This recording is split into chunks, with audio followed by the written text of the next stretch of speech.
بسم اللہ الرحمن الرحیم۔ پیارے بچوں السلام علیکم۔ پیارے بچوں آئیے سنتے ہیں آج کی کہانی جناب عمار یاسر۔ جناب عمار پیغمبر خدا صلی اللہ علیہ وآلہ وسلم اور حضرت علی علیہ السلام کے ساتھیوں میں سے تھے۔ ان کے بابا کا نام یاسر تھا اور ان کی والدہ کا نام سمیہ تھا۔ جناب عمار بچپن سے ہی پیغمبر پر ایمان رکھتے تھے، ہمیشہ ان کے ساتھ رہتے تھے۔ اسلام کے دشمن آپ کے ماں باپ پر بہت ظلم کرتے تھے تاکہ وہ اسلام چھوڑ دیں، لیکن وہ ایک قدم بھی اسلام اور پیغمبر پر ایمان سے پیچھے نہیں ہٹے، یہاں تک کہ وہ شہید ہو گئے۔ جناب عمار بھی چونکہ پیغمبر سے بہت محبت کرتے تھے، اس لیے انہیں بھی بہت ستایا گیا۔ جیسے آپ کو گرم ریت پر لیٹا کر آپ کے سینے پر بہت بڑا سا پتھر رکھ دیتے تاکہ آپ اسلام کو چھوڑ دیں، لیکن آپ حق کے راستے پر ڈٹے رہے اور کسی بھی صورت میں اسلام کو نہیں چھوڑا۔ جب پیغمبر کو خبر ملتی کہ ان کے ساتھیوں کو پریشان کیا جا رہا ہے تو پیغمبر بہت دکھی ہوتے۔ جب مسلمانوں پر ظلم بڑھتا رہا تو پیغمبر اکرم صلی اللہ علیہ وآلہ وسلم نے کہا، تم کچھ دنوں کے لیے حبشہ چلے جاؤ، حبشہ کا بادشاہ بہت نیک اور مہربان ہے۔ لگ بھگ 20 لوگ حبشہ چلے گئے، ان میں سے ایک عمار بھی تھے۔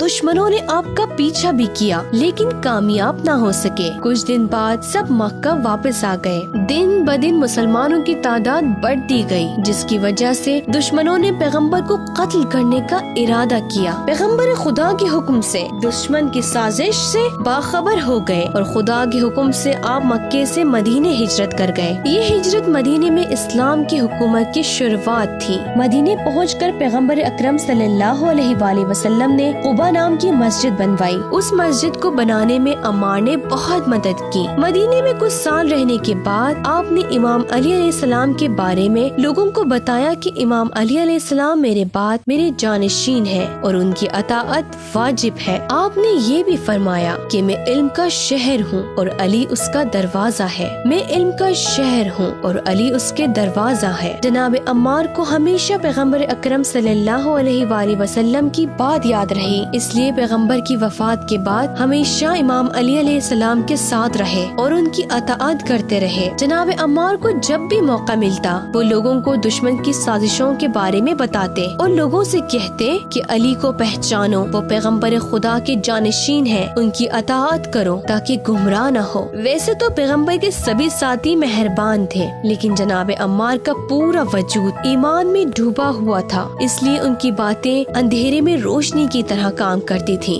جو بھی جناب عمار کی باتیں سن لیتا وہ گمراہ نہیں ہوتا تھا، اس لیے دشمن عمار کو ہمیشہ ٹارگٹ بناتے تھے۔ جب مولا علی علیہ السلام مسلمانوں کے خلیفہ بنے تو شام کے حاکم معاویہ اپنی دولت اور مختلف چیزوں کے ذریعے بہت سے لوگوں کو دھوکہ دینے میں کامیاب ہو گیا اور وہ لوگ امام علی علیہ السلام سے جنگ کرنے کے لیے تیار ہو گئے۔ جنگ کے دن دونوں لشکر آمنے سامنے تھے۔